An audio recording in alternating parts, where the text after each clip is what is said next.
그러니까 우리가 병원체를 분류를 했을 때 아예 세균 하고 따로 분류하고, 그리고 균계, 요즘은 아예 균계란 표현도 잘 안 써. 실제로 이제 문제 기준으로 대부분 아예 노골적으로 곰팡이라고 아예 표현되는 경우가 더 많긴 하죠. 근데 곰팡이라고 표현되는 경우가 많다고 하더라도 만약에 사태를 대비해서 이 곰팡이가 균계를 얘기한다라고 하는 건 좀 엮어두고 있어야 되긴 해. 그러니까 요즘은 곰팡이라고 그냥 문제가 나온다라고 해서 계속 곰팡이로 내줄지 아닐지는 모르잖아. 다시 그냥 균계라고 낼 수도 있으니까. 그러니까 균계라고 하는 이 병원체는 곰팡이에 대한 얘기가 된다라는 거고, 그래서 얘랑 이렇게 원생생물이랑 바이러스 이렇게 나눠 놨을 때 애초에 첫 번째로 얘기할 만한 거, 1번과 관련된 주제로 얘기할 만한 게 그러니까 뭐야, 바이러스는 일단 세포가 아닌 거고요, 아예. 그리고 세균은 원핵세포고요. 그리고 이 밑에 두 개가 진핵세포인데, 이 원핵세포, 진핵세포의 뜻 자체가 핵이 없는 세포, 핵이 있는 세포, 약간 그런 느낌이라고 보시면 돼요. 진짜 핵을 가진 세포, 약간 이런 원시핵을 가진 세포? 이렇게 해석하면 될까? 정확한 뜻은 아니에요. 그냥 대충 그렇게 해석하면 되지 않을까라는 느낌인 거고. 그러니까 세포가 아니거나 핵이 없는 애는 핵막이 없는 거고, 얘는 핵막이 있는 거지. 일단 그렇게 제일 기본적으로 나눠볼 수 있는 거고, 그래서 1. 핵막이 있다는 원생생물하고 균계가 되는 거고요. 그 다음에 2. 단백질이 있다는 누구야? 네. 일단 프라이온은 빼기로 했으니까 프라이온 빼고 다 하면 되겠지만, 사실 이건 프라이온까지도 포함하는 내용이지. 그러니까 우리 생체 구조라고 하는 것 중에 단백질이 없는 생체 구조는 그냥 없다고 보면 되는 거니까. 작년에 혹시 기억나실지 모르겠지만, 작년에 요런 부분 설명하면서 했던 얘기 중에, 생명과학에서 처음 보는 물질이 나왔어. 그리고 이 물질의 구성이 궁금하다. 그러면 그냥 뭐라고 생각해도 무방하다? 단백질이라고 생각해도 무방합니다. 어차피 생명과학에서 나오는 물질의 거의 한 99%는 단백질로 되어 있을 겁니다. 그래서 단백질은 당연히 있을 거다라고 생각하시면 되겠고. 3번, 스스로 증식을 한다. 네, 포인트는 스스로라는 게 포인트가 되겠죠. 프라이온은 아예 처음부터 빼고 시작했으니까 빼고 봤을 때 세균, 균계, 원생생물 얘네들이 되는 거지. 그러니까 일단 세포 구조를 갖고 있으면 우리가 알고 있는 세포 분열이라는 게 가능하단 말이야. 그래서 스스로 증식이 가능한 거지. 근데 세포 구조가 아닌 바이러스는 그냥 스스로는 증식이 불가능했죠. 그래서 바이러스는 꼭 숙주세포가 있어야만 증식을 할 수 있더라라는 거였고. 4번, 돌연변이가 일어난다. 네, 프라이온을 제외한 거니까 다. 프라이온은 그냥 계속 제외하고 얘기할게요. 그래서 다. 그래서 이게 돌연변이가 일어난다라고 하는 건 뭐랑 연결이 되냐면, 결국 DNA가 있냐라는 얘기랑 같은 거란 말이야. DNA가 있냐 없냐라는 얘기랑 같은 건데, DNA, 즉 유전자는 다 있지, 다. 애초에 유전자가 있어야만 얘네들이 유전적으로 뭔가 할 수 있단 말이야. 그러니까 대표적으로 이 밑에 세균, 곰팡이, 원생생물은 그냥 원래부터 살아있는 생물체로 봐야 되죠. 일단 세포구조를 갖고 있으니까. 그리고 바이러스는 세포구조가 아니니까 생물체로 봐야 되느냐 물질로 봐야 되느냐가 애매하긴 해도, 그래도 바이러스는 분명히 증식이 가능한, 그러니까 DNA, 유전 정보를 가지고 있는 애였지. 뭐만 봐도 알 수 있냐면, 우리 한창 코로나 막 어쩌고 저쩌고 할 때 뭐 DNA 바이러스니 RNA 바이러스니 뭐 이런 얘기도 나오고 그랬잖아요. 그래서 뭐 이런 얘기만 봐도 DNA, RNA를 갖고 있으니까 저런 얘기를 할 수 있는 거겠지. 실제로 근데 요거는 간혹 가다가 여태까지 나왔던 문제 중에 어떤 문제가 있었냐면, 바이러스는 DNA를 가지고 있다라는 질문에 대한 답이 X인 적이 있었어요. 근데 그걸 확인을 해보니까 그 바이러스가 RNA 바이러스인 거야. 그 병이 RNA 바이러스에 의한 질병이고, 그래서 RNA 바이러스니까 RNA를 가지고 있어서 DNA가 없다를 문제로 낸 경우가 있긴 있었거든. 근데 그게 교육청 평가원 기준으로는 되게 옛날 문제였던 걸로 기억하고요. 그리고 주로 사설모의고사에서 주로 그런 문제를 많이 내거든. 그래서 당장 우리는 거기까지 알 필요는 없긴 없는데, 만약에 여러분들이 나중에 여력이 된다면 한 번쯤은 외워보는 것도, 정말 만약에 진짜 한 솔직히 RNA 바이러스 출제 확률은 0.00001%도 안 된다고 보거든. 차라리 이게 출제되는 일이 로또 맞을 확률이 더 높다고 생각하는 쪽이긴 한데요, 저는. 근데 그래도 만약에 여러분들이 나중에 여유가 되면 한 번쯤 외워보는 것도 RNA 바이러스 대표적인 게 뭐가 있는지 한 번쯤 외워보는 것도 나쁘지 않을 수도 있어. 그럼 문제에서 이게 어떤 바이러스인지 말을 해줘요? 예, 그런 단서는 있어야지. 그런 단서는 준 상태로 내야죠. 그건. 그래서 아무튼 아마 안 나올 확률이 높으니까 일단은 넘어가고, 그 다음 스스로 증식을 한다 얘기가 됐으면 돌연변이가 일어난다 얘기를 한 거죠. 그래서 돌연변이가 일어난다는 그냥 DNA가 있으면 당연히 하는 거고, 그리고 그건 5번과 연결이 되죠. 결국 핵산이 DNA고 핵산이 있으면 돌연변이가 일어난다, 이게 다 연결이 되는 거라고. 4번과 5번은 연결된 얘기. 하지만 4번처럼 물어볼 수도 있고 5번처럼 물어볼 수도 있는 거. 그러니까 같은 사실에 대해서 서로 다른 문장으로 물어볼 수 있다는 거고, 그래서 결론적으로 핵산이 있다도 세균, 균계, 원생생물, 바이러스 다 해당되는 거고. 6번 세포구조이다는 이미 우리 정리한 부분이죠. 세포구조라고 얘기할 수 있는 건 세균, 곰팡이, 균계, 원생생물 이렇게 세 가지가 되는 거고, 바이러스는 세포구조가 아니다 해야 되는 거겠고, 그 다음에 7번 열을 가하면 죽는다에 해당되는 건 전부 다겠죠. 얘는 이제 프라이온 때문에 넣어놨던 문제긴 한데요, 사실상 원래. 근데 일단은 요즘에 프라이온이 안 나오니까 아마 그냥 이 질문 자체를 안 할 겁니다. 열에 대한 저항성이 어떠고 이런 얘기는 아예 안 할 텐데 일단 그렇고요. 그 다음에 갑자기 이 RNA 바이러스 같은 예외가 나온 김에 좀 얘기를 해보면, 그 바이러스 중에 열에 강한 바이러스가 있거든요. 설마 나올까 싶다. 이런 것도 안 나오겠지. 그 생활에서 이런 지엽적인 거를 내게 되면 평가원이 정신을 놨다고 보는 게 맞지 않을까? 그치? 그렇게 보는 게 맞을 테니까 안 나올 겁니다. 아무튼 그 다음에 어디냐? 8번이죠. 네, 원핵세포이다. 이미 얘기한 부분입니다. 원핵세포이다는 세균에 해당되는 특징입니다. 원핵세포이다가 구체적으로 뭐냐는 일단 아까 얘기한 핵막이 있고 없고의 포인트가 일단 최우선적으로 우리가 생각해 볼 게 돼요. 그러니까 원핵세포는 핵막이 없는 세포, 진핵세포는 핵막이 있는 세포. 그리고 또 밑에 보다 보면 원핵세포에 해당되는 설명이 또 있을 테니까 내려가면서 보면서 얘기를 하기로 하고요. 9번 유전물질이 있다. 이미 한 얘기죠. 핵산이 있다, 유전물질이 있다는 같은 말입니다. 아예 그냥 문장 자체가 같은 거지 이건. 그 다음에 10번 세포호흡을 한다. 뭐야? 세포호흡한다요? 네. 네, 바이러스 빼고 다. 그러니까 세균, 균계, 원생생물. 일단 세포호흡을 하려면 세포 구조여야 되니까. 그럼 바이러스는 세포호흡을 안 해요? 네, 안 해요. 근데 바이러스도 생명체 내에서, 숙주세포 내에서 물질 대사 하잖아요. 그래도 세포호흡은 안 하죠. 얘가 호흡을 해야 될 이유가 아예 없지. 바이러스는 본인이 살아서 계속 에너지를 사용하는 그런 존재가 아니기 때문에 본인이 세포호흡을 해야 될 이유 자체가 없어요. 세포호흡을 한다는 그냥 바이러스입니다. 무조건 빼주면 되겠고. 11번 스스로 물질 대사를 한다. 요거는 바이러스 빼고 다겠지 이것도. 바이러스는 스스로 물질 대사가 불가능해. 애초에 바이러스는 그렇기 때문에 생명체냐 물질이냐 그 중간에 있는, 그러니까 뭐 생물적 특징, 무생물적 특징 이런 걸 분류했던 거잖아. 근데 대놓고 아예 생물인 균계, 세균, 원생생물은 당연히 물질 대사 스스로 하고요. 12번 동화작용을 한다. 이거는 사실 그냥 뺄까 싶네.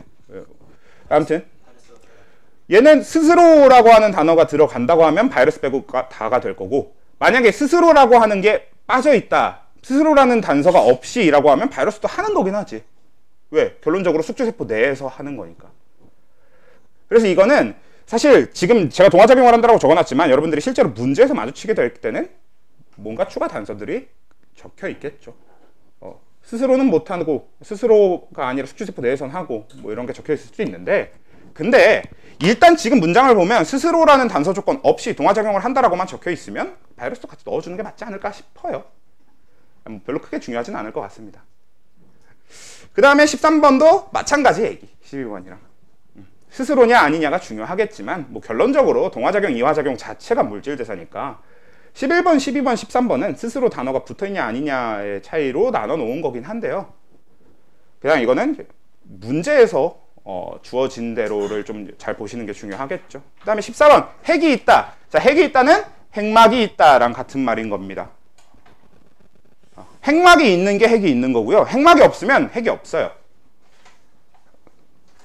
그러니까 여기서 핵이 있다라는 질문은 정확하게 눈에 보이는 핵이 있어야만 하는 거고, 그 정확하게 눈에 보이는 핵이 있으려면 핵막이 있어야 되는 겁니다. 그래서 결국 핵이 있다는 진핵세포에 해당되는 애들이 되겠죠. 그럼 핵이 없다에 해당되는 건 애초에 세포가 아니거나 원핵세포인 애들은 핵이 없다, 핵막이 없다, 이렇게 다 연결이 되는 거지.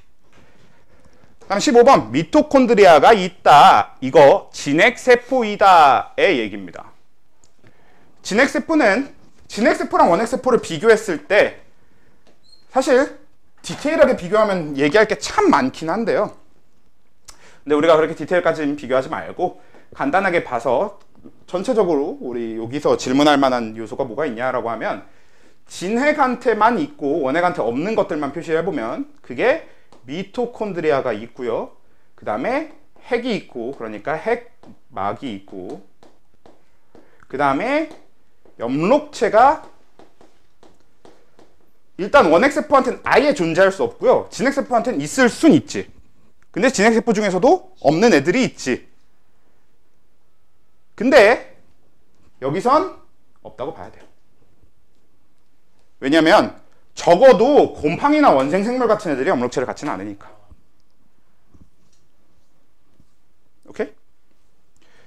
그래서 미토콘드리아가 있다에 대한 얘기는 이런 식으로 정리를 해보면 결국은 미토콘드리아는 진핵세포, 즉 곰팡이, 균계랑 원생생물만 갖는 거고. 16번 세포벽이 있다. 요거는 은근히 좀 자주 나오고 좀 중요한 포인트가 될 수 있는데, 자주라기보다는 한 번씩 나오면 되게 메인 포인트가 되는 게, 원래 우리가 얘네들을 그 구분상 묶을 때 이 둘을 같이 묶어서 얘기할 일이 많아. 이 둘이 진핵세포다 보니까. 근데 세포 벽을 갖는 애는 이 둘이지. 그래서 좀 다른 케이스가 되기 때문에 요게 좀 알아둘 필요가 있는 애예요. 세균과 곰팡이가 세포벽을 가져요. 곰팡이는 키틴질, 세균은 펩티도글리칸이라는 걸 갖는데 뭐 거기까지는 몰라도 되고. 세포벽이 있다에 대해서는 세균과 곰팡이를 기억해 주시면 되겠네요. 세포막이 있다. 이거는 세포 구조라면 세포막은 당연히 있어야 돼. 여기야 적지 않은 거는 당연히 둘 다 갖고 있어서 적지 않은 겁니다. 그 다음에 이제 그 밑에부터는 그냥 누가 누구냐라는 얘기니까 결핵 뭐예요? 세균. 근데 요즘은 결핵이 그 세균성 결핵, 뭐 바이러스성 결핵 이렇게 나뉘긴 해서 요즘은 세균성 결핵, 바이러스성 결핵 이렇게 아예 명시를 해야 되거든? 그래서 안 나올 겁니다 아마. 근데 만약에 그냥 나온다고 하면 그냥 원래 우리 알고 있는 대로 써주면 되겠고. 바이러스성 결핵은 전염성이 있어요? 네. 세균성은 없고요? 아니요, 둘 다 없어요. 둘 다 없어요? 네. 근데 바이러스인데 전염성이 없을 수가 있어요? 네. 치사율이 높나요? 아니요. 결핵 치사율 그렇게 안 높아요. 소아마비 전염 안 되잖아. 딱 나오네. 소아마비 바이러스요? 네, 소아마비 바이러스예요. 그러니까 전염성이 있냐 없냐와 감염성 질병이냐 아니냐에서 구분하는 기준이 병원체가 뭐냐는 아닌데, 근데 네 말이 완전히 또 틀린 건 아닌 게 일반적으로 바이러스 쪽이 이제 감염 그 전염성의 확률이 높긴 하지. 일반적으로. 근데 뭐 그거는 요즘 그 평가원이나 수능이 질문하는 거에 전염 쪽은 포인트가 아니니까, 그러니까 개인적인 흥미로 궁금하신 건 좋은데 일단 그런 포인트고요. 그 다음에 19번 감기 바이러스, 그쵸? 20번 곤충을 통해 전염된다. 누구의 특징인 거야? 그쵸? 원생생물의 가장 대표적인 특징. 왜? 원생생물의 가장 대표적인 얘가 누구니까? 말라리아니까. 그쵸? 그러고 보니까 말라리아 조심하십시오. 물론 요즘은 아니고 요즘에 한국에 말라리아 목이 많다고 지난 여름부터 좀 얘기가 많이 나왔었죠. 그러니까 감기가 바이러스였어요? 네, 감기 바이러스예요. 세균 아니었어요? 아닙니다. 그래서 되게 신기한 게 그 옛말에 그런 말이 있어. 감기랑 독감 구분하라고? 옛말에 약간 엄청 옛날 말까지는 아닌데 굿불, 그러니까 감기는 그 병원을 안 가면 낫는데 일주일이 걸리는데 병원을 가면 7일이 걸린단 말이 있어요. 그러니까 결국 같은 거잖아. 근데 실제로 그런 게 병원약이 별로 효용을 못 봐. 대부분의 병원약은 그 세균에 대해서 효과를 크게 보는 것들이 많아가지고 병원약과 약국약의 차이가 거의 없습니다.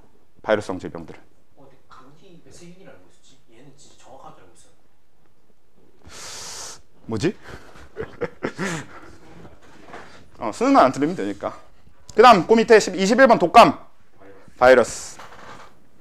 그렇죠. 그렇게 되겠고요. 22번 자가 증식한다. 바이러스 빼고 다. 네, 바이러스 빼고 다. 그러니까 앞에 얘기했던 스스로 증식을 한다를 자가 증식한다의 표현으로 바꾼 건데, 요즘 자가 증식 이렇게 한자어로 물어보는 건 잘 안 하지. 그래서 잘 안 하긴 하는데, 이것도 그냥 진짜 만약을 대비해서 그래도 얘가 RNA 바이러스 물어볼 확률보다 높아 보이니까 잠깐 그냥 한번 넣어 놓은 거고요. 23번 콜레라. 균, 세균이죠. 그래서 콜레라는 세균성 질병입니다. 요거 콜레라 같은 경우 은근 자주 나옵니다. 그러니까 우리 병원체 문제가 수능이나 모의고사에 등장할 때는 일반적으로 여러분들 어떤 형태를 띄워? 여기다가 특징 적어놓고 그 다음에 병 3개 나온 다음에 여기 OX 기니디 해놓고 뭐 매치시키는 거 나오거나, 아니면 아예 그거보다 훨씬 간단한 형태로 그냥 병원체 몇 개 던져준 다음에 그래서 걔네들 뭐 그림 몇 개 그려놓고 그냥 그걸로 기억, 니은, 디귿 찾아가지고, 그러니까 어떤 그림이 어떤 병원체에 해당되고 어떤 병에 대한 설명인지 찾은 다음에 그냥 기니디 중에 찾는 설명, 그러니까 완전 가장 기본적인 이론에 대해서 물어본다거나 하는 것들도 많이 나오는데, 결국은 어떤 병원체가, 그러니까 어떤 병이 어떤 병원체에 해당되는지를 연결하는 게 둘 다 되게 중요한 요소죠. 네, 그러니까 알아두실 필요가 있는데, 콜레라는 근데 요즘은 콜레라 또 잘 안 나오는 것 같아. 예전에 하도 많이 나왔다 보니까. 아무튼 그렇고요. 24번 크로이츠펠트 야코프병 빼기로 했으니까 버립시다. 프라이온인데 일단 버리고요. 25번 코로나 바이러스. 그쵸. 사실 코로나는 병명이 아닙니다.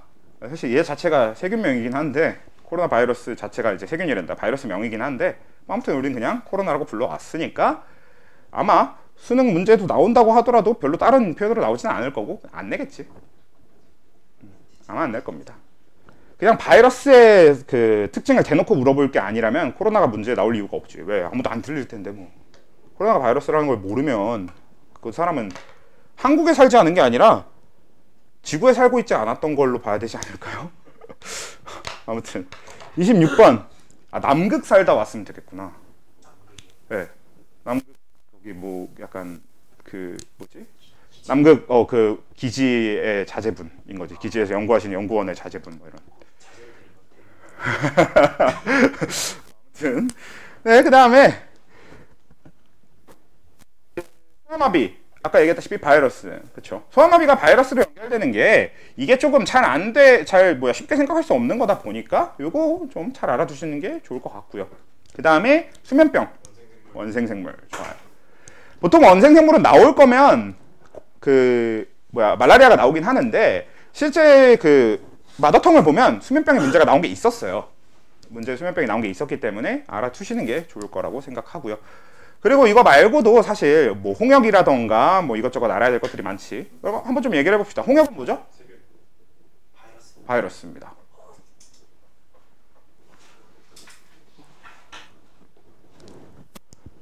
뭐 그런 것들 뿐만 아니라 이제 몇 가지 더 있는데, 그런 몇 가지 더 있는 것들은 정말 문제 너무 많이 나왔어 갖고 여러분들이 그냥 마더텅에 있는 문제들이나 아니면 지금 당장 이제 수특 나왔으니까 수특만 정리를 해도 금방 정리될 것들은 그냥 굳이 여기에 넣지 않았고, 그렇게 감기를 넣어놨네요. 아무튼 그래도 이제 최대한 좀 그 문제집에서 흔하게 볼 수 있는 건 아니지만 그래도 좀 물어볼 수 있는 것들 위주로 넣어놨었던 걸로 기억을 하는데, 뭐 나머지는 이제 또 하면서 정리를 하기로 하고. 질문이 있는데요. 네네. 곤충을 통해 전염된다 준계는 안 돼요? 사실 곤충을 통해 전염된다를 좀 더 넓은 범위로 보면 바이러스도 돼요. 세균도 되고. 뭐 가장 대표적으로 우리가 세균이나 이런 거에 대해서 그런 거를 옮길 수 있는 바이러스, 세균, 균계 이런 걸 옮길 수 있는 곤충의 가장 대표적인 게 바퀴벌레 이런 게 있지. 피해도 줘요. 근데 바퀴벌레가 사람한테 피해를 줘요. 근데 실제로 바퀴벌레가 사람한테 피해를 주기가 어렵지. 왜냐면 바퀴벌레 사람 무서워하니까.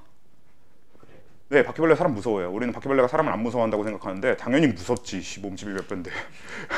그리고 실제로 되게 신기한 게 그러니까 바이러스나 세균 같은 병원체가, 그러니까 그 뭐지? 사람이랑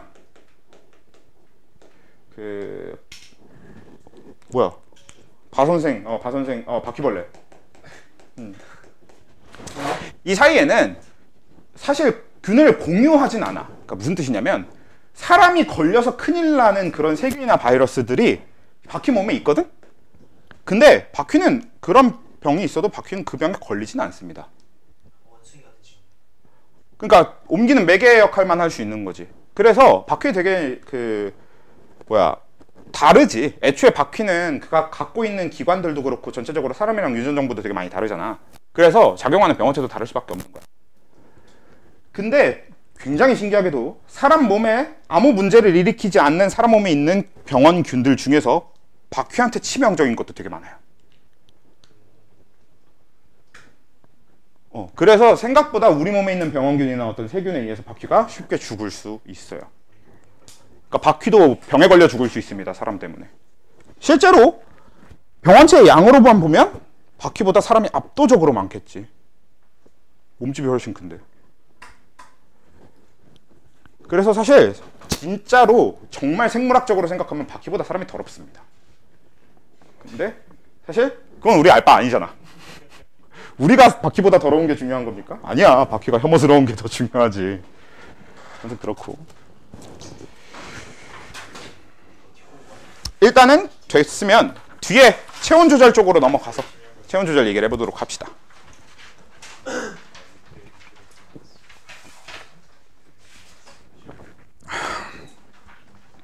일단 항상성은 전체적인 영역에서 여러분들이 좀 정리를 해놔야 될 부분이 그냥 사실 요즘은 항상성이 딱 이런 형식의 문제만 나오다 보니까 다른 막 경로를 일일이 다 나열할 정도로 알아야 되냐에 대해서는 조금 회의감이 들기는 해요. 그런 게 사실이야. 그러니까 왜냐면 예전에는 막 맨 처음에 뭐 갖다 놓고 중간에 뭐 놓고 여기 끝에다 뭐 놓은 다음에 이 사이에 어쩌고 이렇게 화살표 해가지고 이 중에 몇 개 가려 놓은 다음에 그런 걸 질문하는 문제들이 좀 나왔었다면 마더톡만 보셔도 요즘 문제들은 그냥 자료 해석해갖고 그래프 해석해갖고 문제 푸는 게 대부분이란 말이야.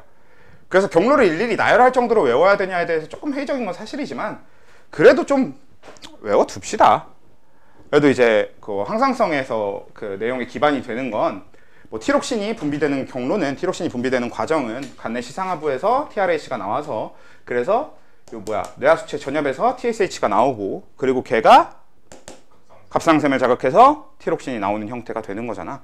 그런 경로는 그래도 기본적으로 좀 외워주시는 게 좋겠고 안 외워도 풀 수 있는 문제들이 주로 나올 거지만 정말 그래서 안 외워놨다가는 무슨 봉변을 당할지 모르는 거니까.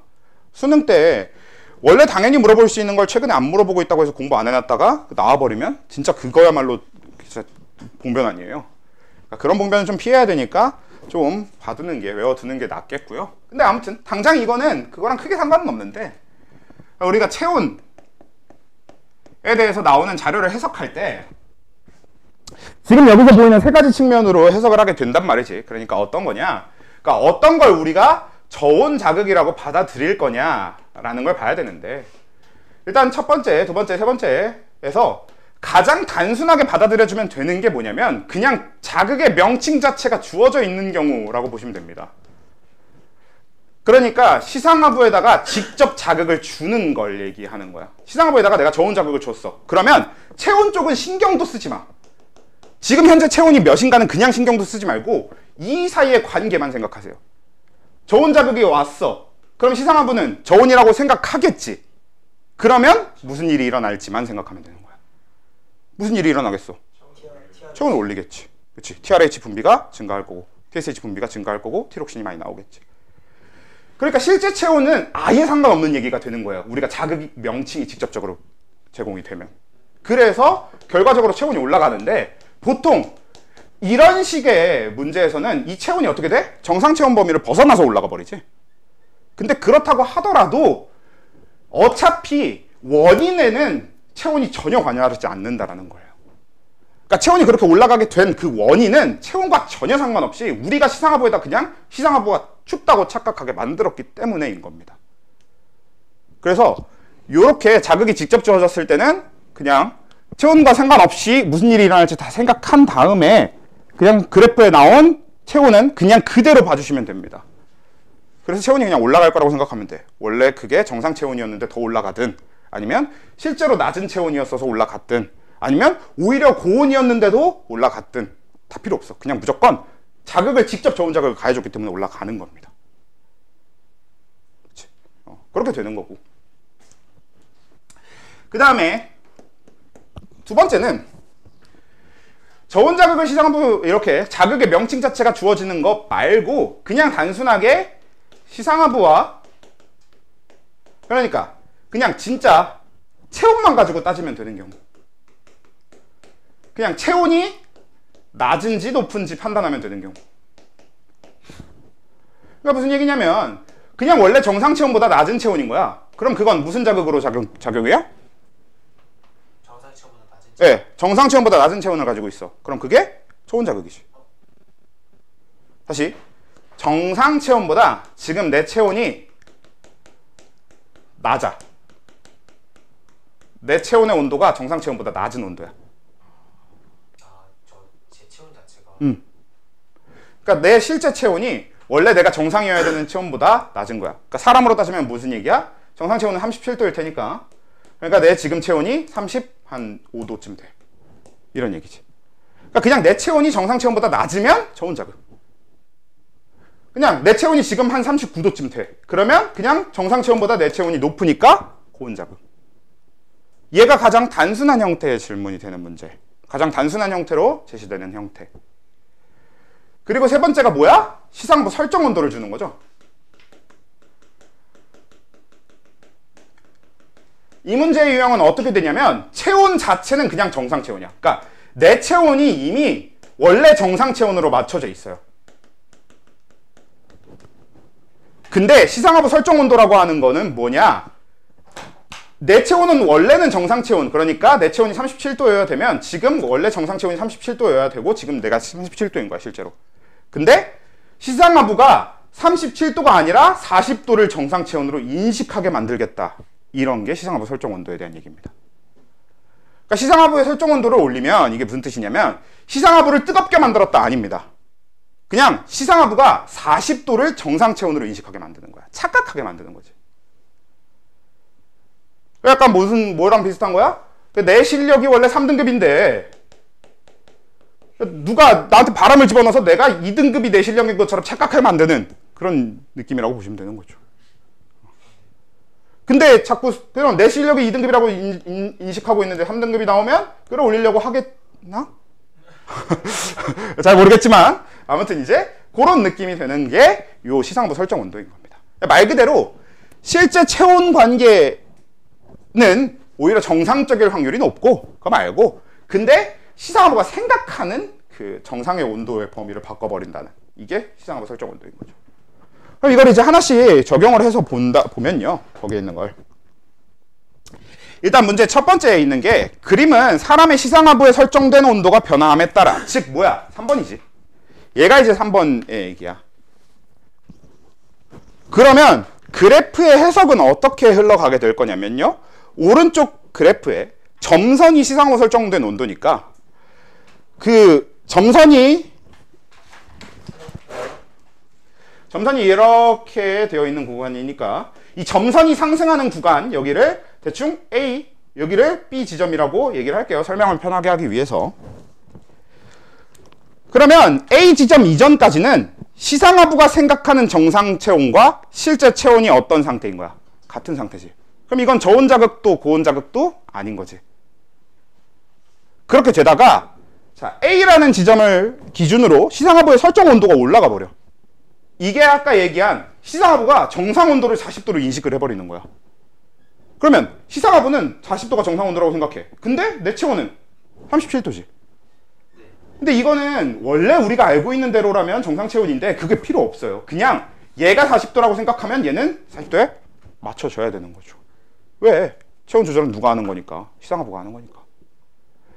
그게 이 시상하부 설정 온도에서의 포인트입니다. 그래서 그냥 설정 온도가 올라가면 체온은 그 설정 온도에 맞춰줘야 돼요. 시상하부가 그렇게 하라고 명령을 하는 거기 때문에. 그리고 다시 B 구간을 거치게 되면 시상하부 설정 온도가 낮아져 버리지. 그럼 이 자체로 다시 어떻게 돼? 체온을 거기다 맞춰야 되겠죠. 그럼 이제 이걸 구분을 해보면 그럼 결국은 여기는 저온 자극도 고온 자극도 아닌 구간이 될 거고요. 여기는 실선 그래프가 이렇게 올라간다는 얘기는 요 구간은 이제 요 구간에서 뭐로 자극하는 거냐면 이게 뭐로 작용하는 거냐면 저온 자극이 되는 거지. 왜? 시상하부는 이 온도를 정상이라고 생각하고 있고 근데 실제 온도는 여기니까 저온 자극이라고 인식하게 되는 거고. 그리고 요 구간 뒤를 보시면 얘가 이렇게 내려오잖아? 그러면 요 구간은 어떻게 돼? 시상하부는 이 온도를 정상으로 생각하고 있는데 체온이 여기 올라가 있으니까 얘는 뭐가 돼? 고온 자극이 되는 거지. 이렇게 정리할 수 있다는 얘기입니다. 이해돼요?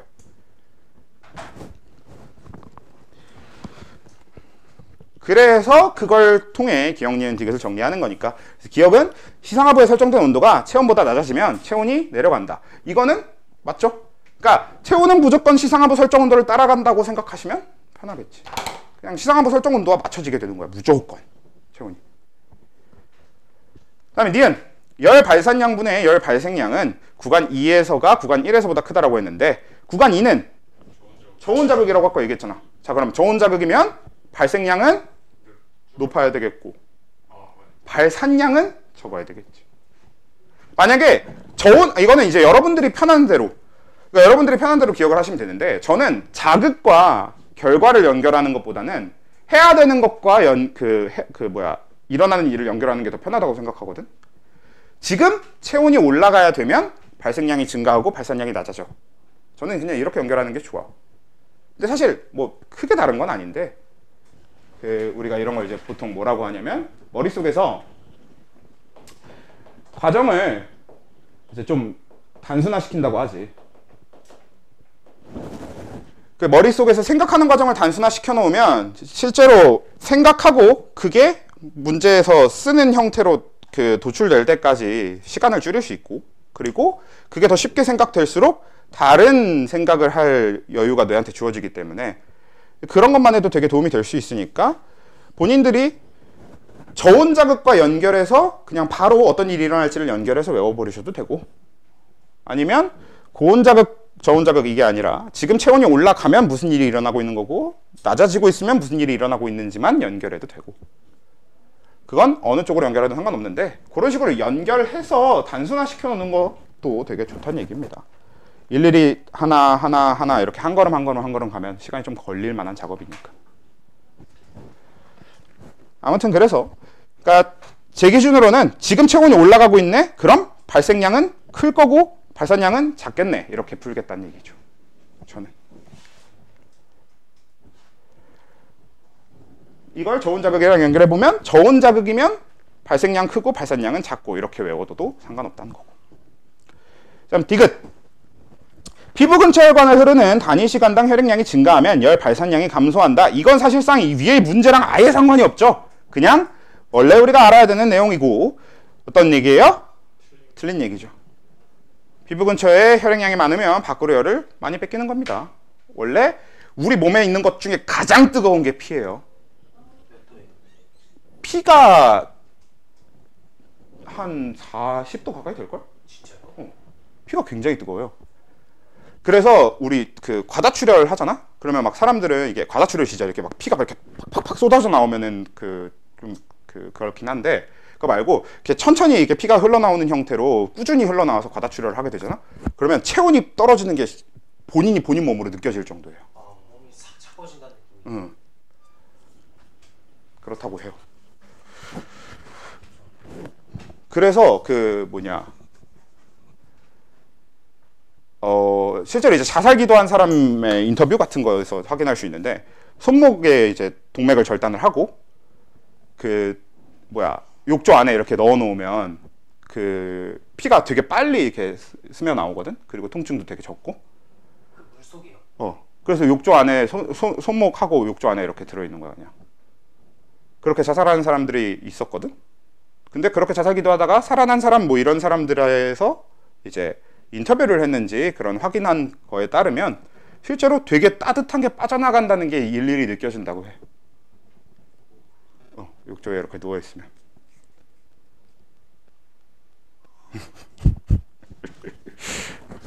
아무튼 뭐 그래요. 아무튼 그렇고요. 그래서 그럼 그 밑에 있는 문제는 어떻게 되느냐? 얘가 이제 첫 번째 케이스지. 그냥 자극 자체가 고온 자극, 저온 자극 이렇게 정해져 있는 거야. 그렇게 되면 뭐라 그랬어? 지금 현재 체온은 아예 신경 쓸 필요가 없어지는 거야. 그러니까 2번과 2번은 우리가 알고 있는 정상 체온과 지금 문제에서 주어진 체온을 비교하면 되는 느낌. 그리고 3번은 오히려 우리가 알고 있는 정상 체온과 문제에서 준 문제가 생각하는 정상 체온을 비교하면 되는 느낌. 이라면 1번은 아예 그 체온에 대한 비교가 필요가 없다는 얘기입니다. 그냥 저온 자극을 줬으면 저온 자극인 거고 고온 자극을 줬으면 고온 자극인 거라서 그냥 지금 온도가 올라가고 있으면 저온 자극을 준 거고 지금 온도가 내려가고 있으면 고온 자극을 준 겁니다. 오케이? 그래서 기억은 저온 자극, 니은은 고온 자극이라고 봐야 돼. 그러니까 어떻게 생각하지 말라는 거냐면 기억이 지금 온도가 올라가잖아요. 그럼 온도가 올라갔으면 이 자체가 고온 자극이 돼야 되는 거 아닙니까? 를 생각하지 말라고. 체온으로 자극을 따지지 말라는 얘기입니다. 자극이 체온 변화에 영향을 주는 거지 체온 자체가 자극이 되는 게 아니라고.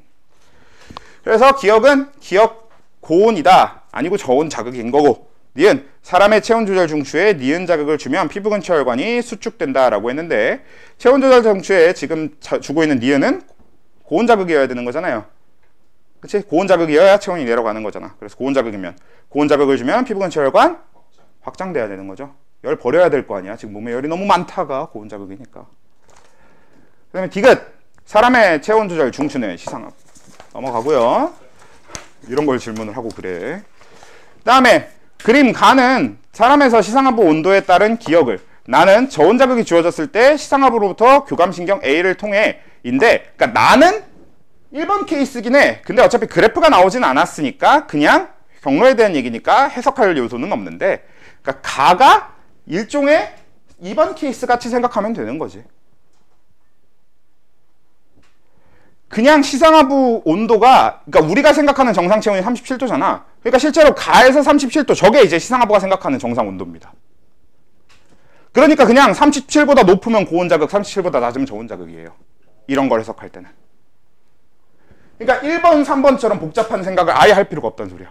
그냥 2번에서는 2번처럼 그냥 시상하부 온도 아니면 뭐 체온 이걸 기준으로 하겠다. 그러니까 설정 온도나 자극 자체를 우리가 준 게 아니라 그냥 시상하부의 온도, 체온 이런 걸 기준으로 하게 되면 그냥 그 온도가 높으면 고온 자극, 온도가 낮으면 저온 자극, 그냥 이렇게만 생각해 버리시면 돼요.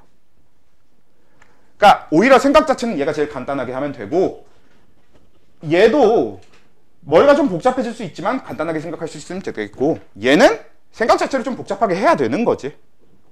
얘가 제일 복잡하게 생각해 봐야 되는 거. 그래서 기억은 피부에서의 열 발산량이다 라고 하면, 기억이라고 하는 건 지금 온도가 높아질수록 커지는 거 생각하면 되는 거죠. 그러니까 고온 자극일 때 커져야 되는 거지. 그럼 고온 자극일 때 커져야 되는 건 열 발산량일 거 아니야. 그러니까 열 발산량 맞을 거고요. 그다음 니은 A의 신경절 이후 뉴런의 축삭돌기 말단에서는 A는 지금 피부 근처 혈관을 수축시키거든. 이건 이제 앞에 신경계랑도 연결되는 거지만, 그쵸? 피부 근처 혈관 수축 교감. 선생님, 교감은 다 커지는 거고 소화만 안 되는 거잖아요. 맞아요. 근데 우리 저번에 뭐라고, 여기 내신 파트 할 때, 내신에서 여기 할 때 뭐라고 했었냐면, 이것도 과정 단순화를 시킨다고 생각을 해보면 여러분들이 알아서 편한 방식으로 외우시면 되는데, 그냥 교감의 기능으로서 외울 때 나머지는 다 높아지지만 방광이 나와. 소화 억제하는 거랑 혈관, 피부 근처 혈관도 수축시켜. 이렇게 단순화를 시켜놔도 되고, 아니면 교감신경 작용 결과를 얘기할 때 아예 다 높아지고 소화만 억제인데 그냥 과정 하나를 더 거쳐도 되는 거지. 어떻게? 혈관 수축이라고 하는 건 결국 어떤 결과를 만들어내요? 체온 상승. 근데 체온 상승은 교감이잖아. 이렇게 한번 거쳐서 생각해도 되고, 사실 더 단순한 쪽은 이쪽이 되는 건 맞지. 그래서 조금이라도 문제 풀 때 빨리 떠올릴 수 있고 헷갈릴 일이 적은 쪽은 이쪽인데, 이건 뭐 외울 게 적은 거기도 하고, 사실 근본적으로 다 이해를 하고 있게 되면 이 생각은 좀 자연스럽게 이어지게 될 테니까 뭐 이렇게 한다고 크게 문제가 될 건 없고, 이것도 과정 단순화는 이 둘 중에 하나의 경로로 이루어지면 좋겠다의 얘기가 될 거고요. 그 다음에 니은이 방금 얘기한 거고, 그래서 A는 교감신경이어야 되니까 축상 말단, 그러니까 이후뉴런 축상 말단이면 노르에피네프린이 나와야 되는 거죠. 그 다음에 디귿, 피부 근처 모세혈관으로 흐르는 단위 시간당 혈액량은, 그러니까 피부 근처 혈관에 넓냐 낮냐, 그러니까 수축되었냐 확장되었냐의 얘기를 할 때 이건 확장되면 열 발산량이 큰 거잖아. 그치? 그래야 되는 거니까 딱 그걸로만 바로 인식해버려도 되지. 기억이 지금 이미 발산량이니까. 그럼 T2일 때가 발산량이 많고 T1일 때가 적어. 그러니까 혈액량도 T2일 때가 많고 T1일 때가 적어. 그렇게 연결해주면 되는 얘기. 그래서 우리가 요거 될 거고요. 사실 이제 요 항상성 쪽에 정리를 하다 보면 항상성의 정리 포인트는 이제 세 가지가 있지. 왜? 항상성이 세 가지니까. 그래서 뭐가 있을 거냐면 없어서 ADH, 그러니까 뭐냐 삼투압, 압에 대한 문제, 아니면 체온에 대한 문제, 아니면 혈당량에 대한 문제. 사실 뭐가 제일 간단하냐면 혈당량에 대한 문제가 제일 간단합니다. 왜? 그래프를 복잡하게 낼 건덕지가 아예 없거든. 근데 반대로, 그래서 근본적으로 다 잘 이해하고 있다고 하면 크게 문제가 안 될 거지만, 근데 반대로 그렇다 보니까 혈당량 쪽에 문제를 풀 일이 제일 적어. 그래서 막상 또 별로 큰 낚시를 걸지 않아도 쉽게 낚일 수도 있는 게 또 혈당량이긴 해요. 그리고 그걸 알아서 그런지 요즘엔 좀 혈당량 문제를 내는 편이지. 그러니까 여러분들 요 기출문제 쌓인 것만 봐도 여태까지는 얘네 둘 위주로 냈었단 말이야. 한 3, 4년 전까지는 진짜 아예 뻔질나게 ADH 3투압 문제밖에 안 냈었어. 왜? 3투압에 대해서 낼 게 너무 많으니까. 근데 계속 이것만 나오니까 너무 좀 그렇잖아? 정답률도 올라갈 거고 계속 같은 것만 내면. 그러니까 최근에 와서는 체온에 대한 걸 많이 내기 시작했었던 거고. 근데 이제 돈 거지. 얘까지도 다 어느 정도 너무 많이 냈다 싶으니까 요즘은 아예 혈당량을 던져버려요. 근데 되게 신기한 게 혈당량은 던져도 위에 두 개처럼 복잡하게 꼬아서 낼 만한 요소가 없는데도 그냥 잘 안 내던 거 내니까 정답률이 내려가더라 라고 하는 굉장히 신기한 현상이 발생하는 거지. 물론 그것도 한 몇 년 안에 금방 다시 되돌아가서 또 이런 위에 게 나올 거지만 결국은 우린 지금 당장 올해 수능을 보는 입장이잖아. 아마 혈당량 문제가 나올 확률이 기본적으로 높긴 높아요. 이거 혈당량 문제가 되게 많던데. 왜? 혈당량 문제 많지. 왜냐면 교육청 모의고사 이런 데서는 혈당량 문제가 내기 제일 좋으니까 그냥 혈당량 던지고, 걔네들은 문제 연구할 시간 많지 않으니까 유전 문제 연구해야지. 교육청은 평가원은 이 사람 저 사람 모여서 만드니까 그 파트마다 따로 연구를 해서 문제를 내는 거지만, 교육청은 그럴 만큼의 여유가 없어서 좀 교육청 문제들이 그냥 경향과 상관없이 아무 문제나 나와 있는 경우가 많습니다. 평가원도 국가기관이에요? 네, 평가원 국가기관이죠. 아무튼 그래서 제일 앞에 문제가 뭐냐, 지금 질문한 것 중에 33번이 제일 앞에 맞나요? 혹시 33번보다 앞에 있는 걸 질문했었다, 앞에 있는 번호를 질문했었다, 없는 것 같으니까 33번부터 할게요. 페이지는 214쪽 맞죠? 그래서 214쪽에 33번부터 시작을 해보면 얘가 이거 재작년 수능인데 이거 개인적으로 제가 이렇게 문제를 잘못 냈다는 생각까지도 들었었던 것 같은데, 이게 지금 보면요, 일단 하나는 읽어봅시다. 기억은 대리미전자 라지 A와 스몰 A에, 니은은 대리미전자 라지 B와 스몰 B에 결정된다 이고요. 가와 나는 기억과 니은에서 유전자형이 서로 다를 때 표현형의 일치 여부를 각각 나타낸 것이다. 그 얘기는 무슨 얘기냐, 지금 가, 나 둘 중에 누가 우열의 법칙이 성립하고 중간 유전이 성립하는지를 전혀 안 알려주고 시작하는 거지. 왜냐면 지금 가를 보시면 라지 A, 스몰 A 다르대. 그건 당연히 다른 거잖아. 그리고 라지 A, 스몰 A 다르대. 당연히 다른 거잖아. 우리가 얘가 중간 유전인지 우열의 법칙이 성립하고 있는지를 확인하려면 맨 위에 걸 알아야 되는데 그걸 물음표로 가려놨으니까.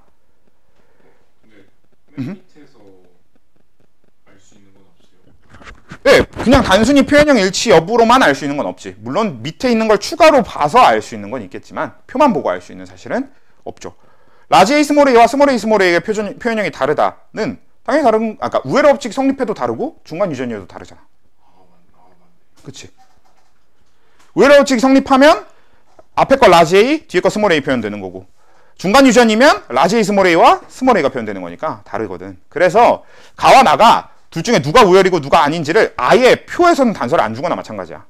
그래서 우린 밑에 있는 단서를 추가로 써서 찾아야 되게 되어 있고요. 다음 내려가봐.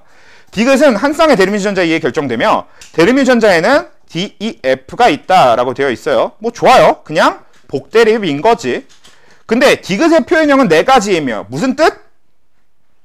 그치. 중간이 섞여 있어야 된다는 뜻. 그러니까 서로 전부 다 우열의 법칙이 성립하진 않는다. 그러니까 우열이 완벽하게 뚜렷하진 않다라는 의미여야 되지. 왜? 우열이 전부 다 뚜렷할 경우 표현형은 몇 가지가 나옵니까? 3가지가 나와야죠. 그치? 복대립에서 유전자의 종류가 3가지일 때 우열이 완벽하게 뚜렷하려면 결국 D가 표현되거나 E가 표현되거나 F가 표현되거나 셋 중 하나여야 된다는 얘기니까 우열이 성립하면, 우열이 완벽하게 다 있으면. 그러면 표현형이 3가지밖에 못 나오는데 이 3개로 4개를 만들려면 둘이 동시에 표현되는 경우가 꼭 섞여야 되는 거죠. 그래서 이렇게 디귿의 표현형은 4가지 의미를 통해서 우열이 없는 게 있다라는 걸 찾았는데 그 뒤에 보시면 D2인 사람과 E2인 사람의 표현형은 갖고는 무슨 뜻? E가 D에 대해 우성이다. 그쵸? 왜? E2는 확실히 E가 표현되니까 D2도 E가 표현돼야 된다는 얘기지. 그 다음에 DF하고 FF인 사람의 표현형이 같다. 그러면 우리는 아예 이렇게 정리가 끝나버리겠다. 그쵸? 그래서 디귿에 대한 우열 관계는 거기 글로 적혀 있는 걸로만 해서 요렇게 정리가 끝나게 될 거고요. 그 다음에 그 밑에 여자 P는 남자 Q와 기억에서 디귿의 표현형이 모두 같고래. 일단 그래. 뭐 그렇다고 쳐. 그 다음에 P의 체세포에 들어있는 일부 상념 색채와 유전자는 그림과 같다라고 되어 있어요. 그러면 일단 P를 거기 그려져 있는 거는 그냥 우리 그림 보면서 하면 되니까 유전자형을 좀 적어 놓고 표현형을 따지면서 생각을 하기 위해서 기억, 니은, 디귿 순서로 적을게요. 그러면 이거는 DF라고 하지 말고 FD라고 적읍시다. 왜? F가 표현될 거니까. 그쵸? 지금 우리가 F가 D에 대해서 우성인 거 알고 있으니까 F가 표현될 거라서 이렇게 적어 놓고, 그러면 여기서 Q에 대해서 확실하게 알 수 있는 정보가 뭔지를 찾아보면요. 첫 번째, 일단 Q는 F를 가져야만 합니다. 두 번째, Q의 뒤에는 D나 F는 올 수 있어도 뭐 오면 안 돼? E는 오면 안 돼. 왜? P하고 Q가 뭐라고 했어? 표현형이 모두 같다라고 했잖아. 그 다음에 두 번째 또 알 수 있는 게 Q한테 있는 것 중에 얘는 적어도 한 개의 라지 A, 적어도 한 개의 라지 B는 무조건 같게 될 겁니다. 우열이 성립하든 성립하지 않든. 왜? 우열 관계가 성립한다고 하면 얘는 A가 표현될 거지. 근데 얘도 그러니까 라지 A가 표현될 거니까 얘도 적어도 라지 A 한 개는 있어야 될 거고. 만약에 중간 유전이라고 하면 이 둘 다 가져야만 이 표현형이 그대로 나올 거 아니야? 그럼 얘도 결국 라지 A 스몰 A가 되어야만 한다는 얘기지. 그러니까 최소한 중간이든 우열이든 상관없이 얘한테 라지 A가 하나 있으면 일단 얘도 하나 주고 시작해야 돼. 그리고 그건 니은에 대해서도 마찬가지니까 여기까지는 알 수 있으니까 채워놓고 그 다음에 P와 Q 사이에서 A가 태어날 때 A의 기억에서 디귿의 표현형 중 한 가지만 부모와 같을 확률은 8분의 3이다. 이제 이게 우리가 사용하는 단서가 되게 될 건데, 그래서 얘랑 저 그림 안에 있는 연관 관계랑 그 다음에 위에 표, 근데 사실 위에 표는 아무런 도움이 안 되는 거기 때문에 그냥 버려버리고, 그래서 이 두 가지를 이용해서 찾아야 될 건데 한번 찾아봅시다를 할 때 지금 이게 8분의 3 요거에 대해서 바로 좀 보면요. 일단 퍼넷을 그리는 과정에서, 그러니까 결국은 이 8분의 3이라는 걸 우리가 구하려면 퍼넷을 그려야 될 텐데, 퍼넷은 어떤 퍼넷이 만들어질지를 보면은 같은 거까지 다 적는다고 할 때 일단 4칸짜리 퍼넷이 2개 만들어질 겁니다. 왜? 우리 퍼넷은 뭘 기준으로 그리는 거고? 염색체를 기준으로 그리는 거잖아. 근데 지금 염색체를 기준으로는 둘로만 나눌 수 있는 거 맞죠? 기억이랑 디귿이랑 연관이니까.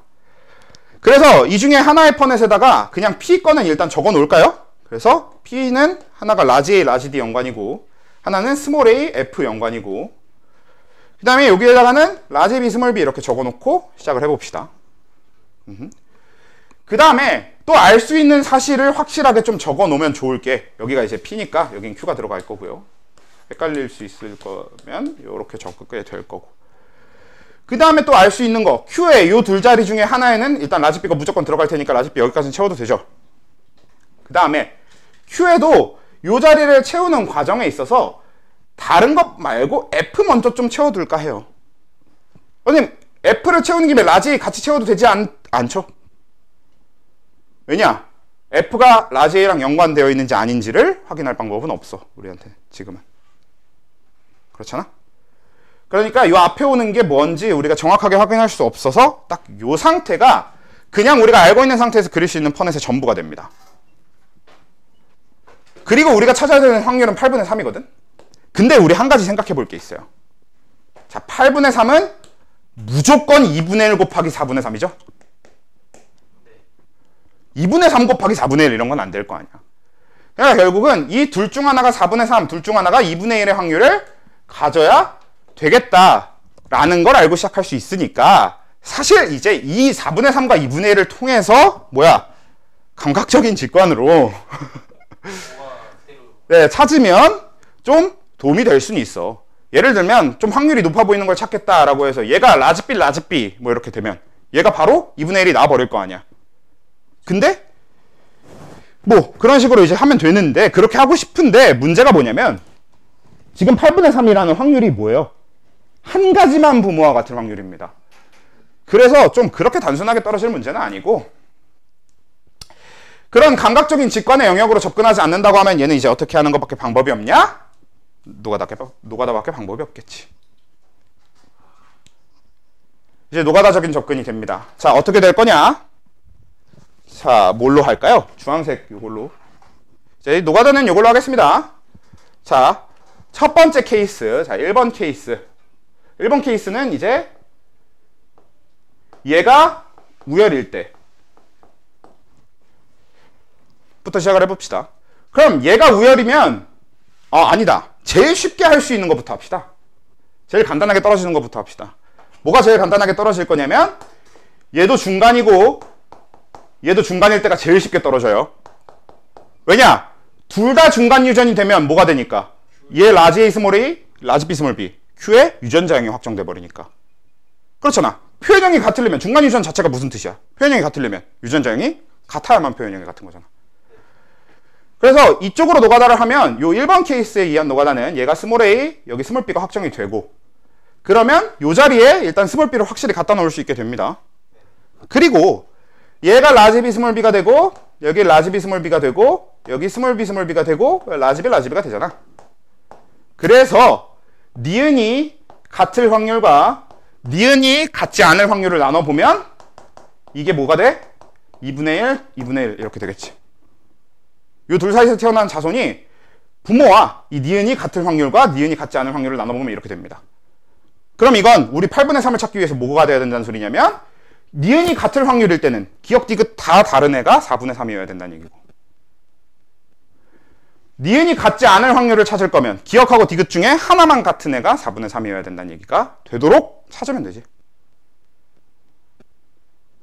그래서 케이스를 해나가는, 그러니까 설정하고 우리가 가정하고 해나가는 형태는 이런 형태가 돼요.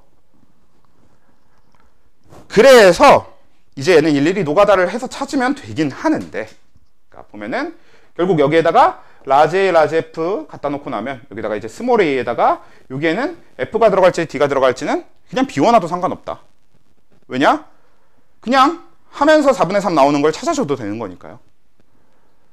뭐 그러면 얘는 뭐가 됩니까? 이거 중간 유전인 거, 둘 다 중간 유전인 걸 생각하면서 하면 얘는 라지 A가 표현될 거고 F가 표현되는 거잖아요. 그리고 얘는 라지 A, 스몰 a가 표현되는 거고 요게 표현될 거니까 일단 잠깐 보류, 요거 네모 이대로 표시를 해두고, 그 다음에 요거랑 요거랑 만날 거면 라지 A, 스몰 a가 표현되고 F가 표현되는 걸 거고, 그 다음에 요거랑 요거랑 하면 스몰 a랑 F가 표현되겠죠? 이건 네모랑 아무 상관없이 F가 무조건 표현되겠고, 그렇게 될 거니까, 그러면 얘일 때, 그러니까 니은이 같았을 때, 그럼 기억 디귿이 모두 같지 않게 4분의 3이 나올 수 있는가를 확인을 해보면요, 기억 디귿이 얘는 라지 A 스몰 a이면서 F를 표현하는 거잖아. 그럼 일단 요게 있네요. 그러면 뭐가 되면 돼? 얘가 D면 요거 D면서 4분의 3 만들 수 있네요.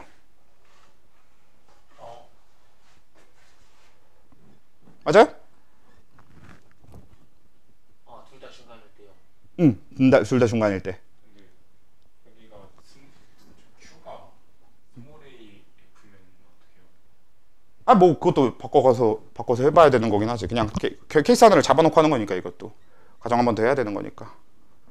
이렇게 잡아놓고 진행을 한다고 하면 이렇게 진행되는 거 맞지 않아요? 일단? 그치? 4분의 3 나오는 거 맞죠? 니은이 같을 때 기억 디귿 모두 달라야 되는데 기억 디귿 모두 다를 확률이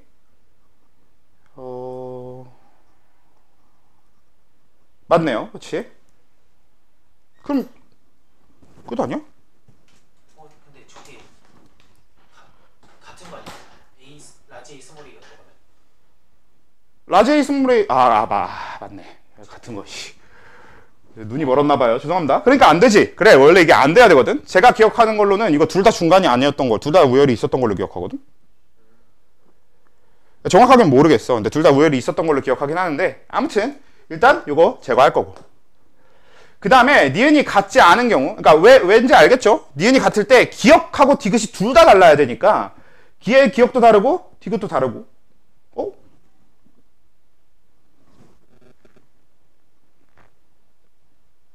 한 가지만 보마와 같은 확률이니까 하나만 같아도 안 되는 거 맞지? 그래. 그래서 요거 세 개 다 안 되는 거가 아니라 얘는 이제 하나가 같으니까 안 되는 거 맞잖아.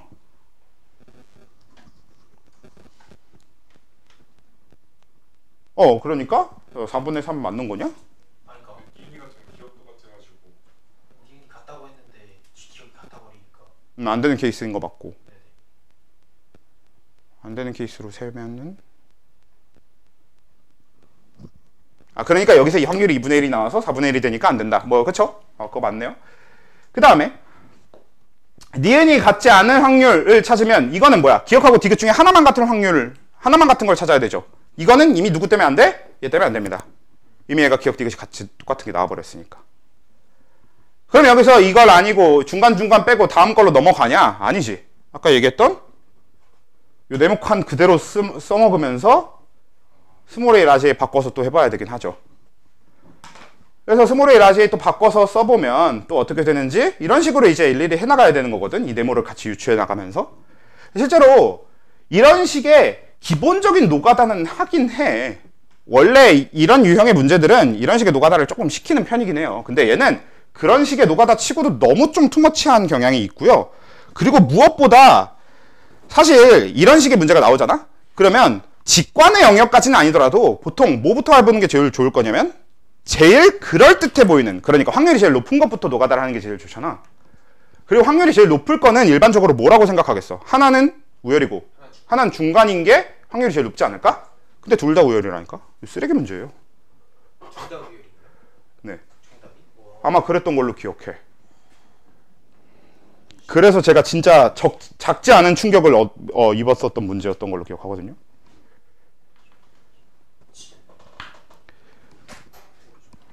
근데 사실 거꾸로 생각해보면 뭐가 더 확률이 높은지 생각 안 하고 노가다를 하잖아? 그러면 저는 이제 그냥 중간이 더 쉬우니까 중간부터 해볼게 하고 중간을 보여주려고 한 것뿐이지 사실 우리는 둘 다 우열일 때가 제일 처음 해보는 케이스가 맞긴 하겠지 원래. 그냥 순차적으로 한다고 하면. 그러니까 우열, 중간, 우열, 중간 이 순서대로 하는 게 원래는 정석적인 순서가 맞을 거 아니야.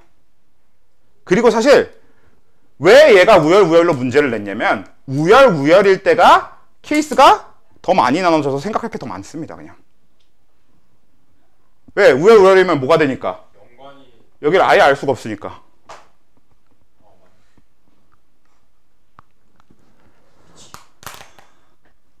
저렇게 나오면 이건 풀지 말란 소리 아닌가? 그래서 네, 뭐 개떡 같죠. 솔직히 진짜 이 문제는 전 잘못 만든 문제 쪽이라고 보아야 된다고 봅니다. 왜? 예설지가 한 페이지를 다 차지 않는. 그러니까 이게 잘못 만든 문제라고 봐야 되는 가장 큰 이유가 그거라니까. 그러니까 수능 문제가 그러고 있으면 안 되지 않나 싶은 거죠.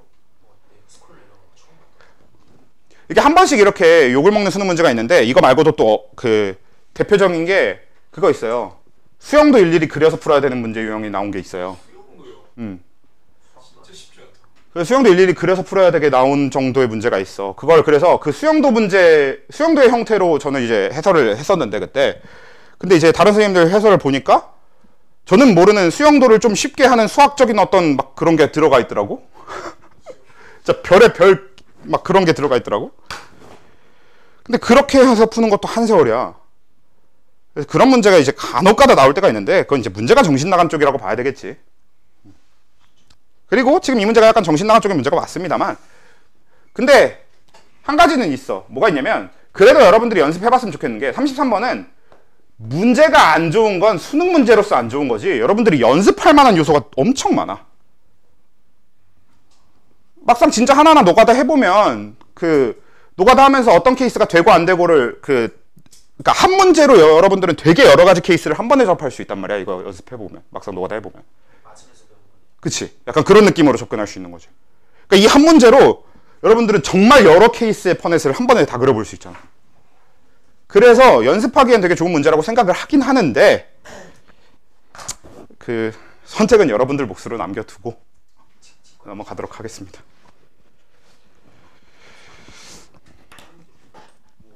그러니까 얘가 아예 그게 없어.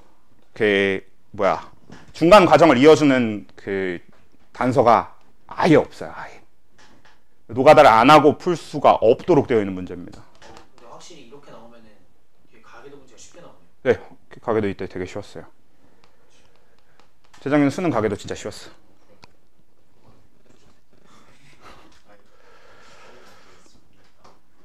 대신에 이때도 그건 어려웠어. 돌연변이 유전자 분석. 이렇게 나오는데 그러면 그거 맞지. 풀지 말면서 그거 되게 재밌고 잘 풀리는 문제, 그러니까 되게 재밌는 문제는 맞거든? 이게요? 근데, 그러니까 단서를 쓰는 방식을 아주 정확하게, 면밀하게 이렇게 잘 쓰면 그건 문제가 또 되게 잘 만들어져 있어요. 근데 되게 어려운 건 그냥 어려워. 그냥 존나 어려움. 잘 만들었지만 그건 존나 어려움. 뭐 어쩔 수 없지. 존나 어려운 건. 34번 넘어가도록 할게요. 바로 옆에 것도 질문 들어왔었기 때문에 33번은 그냥 일단 이 정도로 정리를 하겠습니다. 노가다 해서 푸는 문제야의 노가다를 끝까지 같이 하고 있을 이유는 그냥 없을 것 같고 넘어가고. 자, 34번. 자, 34번은 가는 대리미션자 라지 A와 스몰 A에 의해 나는 대리미션자 라지 B와 스몰 B에 결정된다. 그런데 지금 얘는 뭐야? 문제에서 뭘 안 줬냐면 가와 나의 연관 여부에 대한 얘기가 아예 없네요. 그러면 이거 우리 지난번에도 한번 얘기했었지만 얘는 보통 어떤 식으로 나오게 될 거냐면 둘 중 하나가 상이고 둘 중 하나가 X인 형태가 대부분일 겁니다. 왜냐면 이렇게 주지 않으면 뭐니까? 연관의 단서를 안 주면 연관인지 아닌지를 모를 테니까. 아니면 그런 경우도 있어. 아예 연관을 생각할 필요도 없는 문제들도 있어요. 특히나 이런 문제는 어느 문제일수록 그러냐면 옛날 문제일수록 그래. 이건 이제 기출 특징인데 우리 기출문제집을 풀다 보면 옛날 문제일수록 연관이 아예 생각할 필요가 없는 경우가 생기는데 왜냐? 그냥 원래 옛날엔 연관을 안 다뤘거든. 그래서 연관의 단서가 그냥 안 주어져 있는 문제들도 존재합니다. 근데 얘는 이제 2022학년도이기 때문에 아마 높은 확률로 하나는 상이고 하나는 X지 않을까라고 생각은 할 수 있는데 뭐 그래도 일단 그거 말고 단서 하나하나 착실히 쓰면서 풀어가 봐야 되긴 하겠죠. 그래서 이제 가는 라지 A, 스몰 A에 결정되고 이제 나는 라지 B랑 스몰 B에 결정되고 그래서 가계도를 분석을 할 건데요. 설명을 위해서 일단 저는 가계도를 좀 그려놓고 시작을 할게요.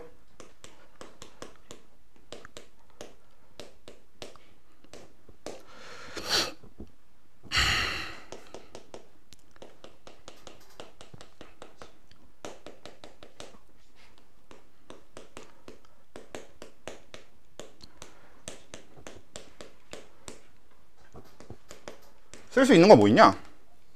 나는 일단 상. 나만 하고서 잠깐만.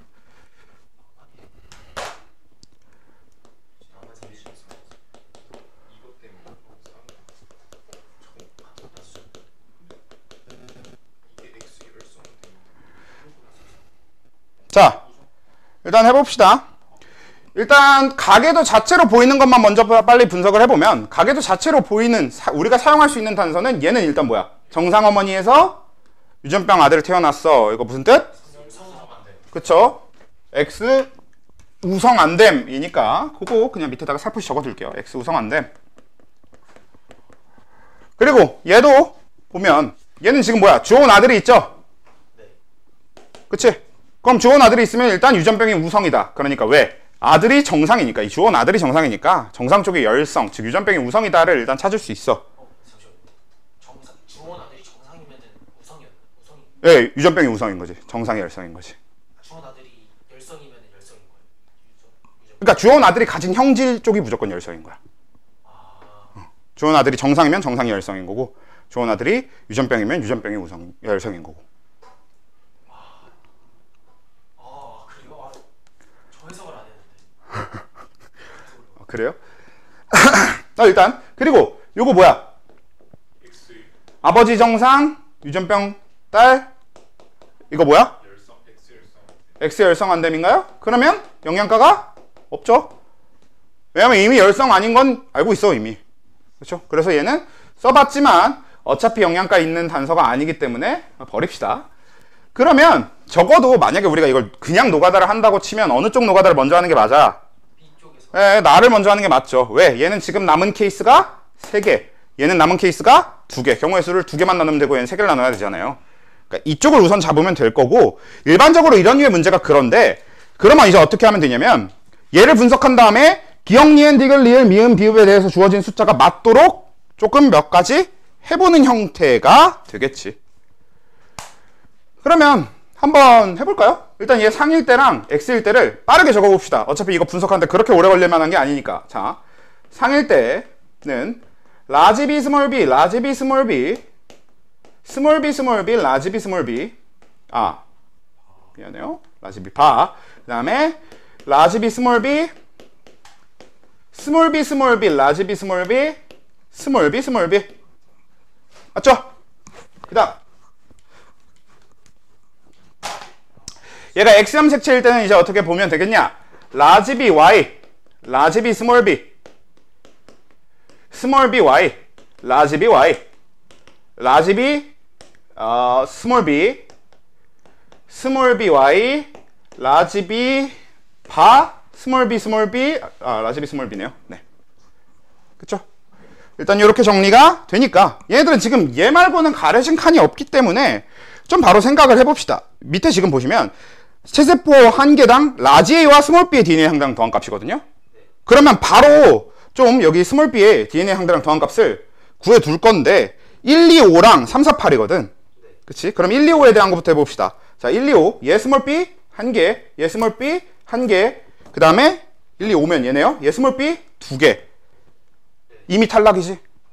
왜? 1, 2, 5는 기억, 니은, 디귿이어야 되는데 기억, 니은, 디귿 중엔 0인 게 있습니다. 그래서 탈락. 스몰 b가 한 개라도 있는 순간 숫자 0은 나올 수가 없잖아. 이런 식으로 단서를 쓸 수 있다고. 쓸 수 있어야 한다가 이제 이 문제에서 단서 사용하는 방식인 겁니다.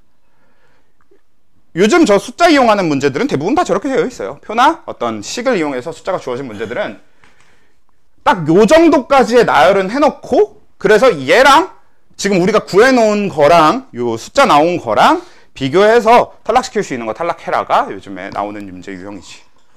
지난번에 우리 해본 거랑 해보면 케이스 그냥 케이스별로 딱딱딱딱 분석해 놓은 다음에 숫자 맞는 거 찾아가는 거 했었잖아. 그런 형태로 단서 쓰는 거랑 비슷한 방식이죠, 방식 자체는. 그리고 얘는 지금 보면요, 1번에 스몰 b가 0개, 얘한테 스몰 b가 1개, 얘한테 스몰 b가 1개. 그러면 1번은 기억이 확정되죠. 그리고 기억한테 뭐라는 얘기야? 기억한테는 라지 A가 없어야 된다는 얘기니까 유전병 열성이죠. 이런 식으로 이어가라는 얘기입니다. 네, 그렇게 연결해 주면 되겠고요. 그 다음에 요거 뭐냐, 얘랑 얘 중에 누가 니은 디귿인지 그냥 보고는 모르겠으니까 저거까지 해봐야 하는데, 하는 김에 어차피 여기까지 적은 김에 리을, 미음, 비읍 쪽, 그러니까 3, 4, 8 쪽도 계속 해봅시다. 그러면 얘가 스몰 b 1개, 얘 스몰 b 1개, 얘 스몰 b 2개거든.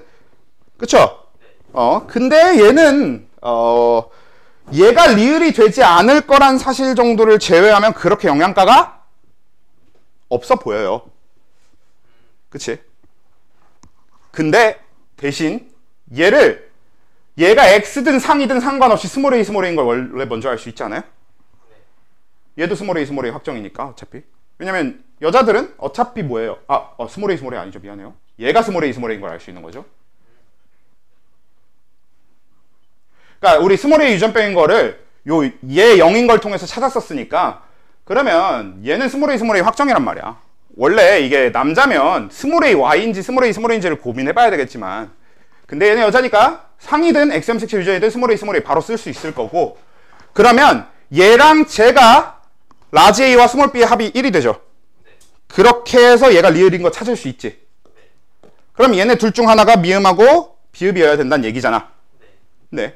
그러면 거기서 연결을 해봤을 때 결국에 얘가 스몰 a 스몰 a이기 때문에 이 집 자식들은 스몰 a 하나씩 가져가거든요. 그러면 여기 이미 라지 a 스몰 a 라지 a 스몰 a 그러니까 케이스를 안 나눠도 채울 수 있는 부분이잖아요. 여기는 봐봐. 그러고 나서 여기 돌아와 봐요. 그럼 얘 일단 지금 대문자 2개인 상태 스몰 b 2개인 상태에서 라지 a 1개까지 해서 3 돼버리지 더하면 그러면 거기 3 나오는 거 누구야? 비읍이지. 그럼 얘 비읍이에요. 그럼 얘가 누구야? 미음이에요. 그러면 미음인 얘는 일단 라지 a 1개 확정이고 근데 사실 라지 a 1개 확정인 건 별로 영향가는 없지. 별로 맛은 없는데 아무튼 뒤에 거는 바로 비워둬야 됩니다. 스몰 a가 될지 아니면 y가 될지 아직 확정은 안 되니까.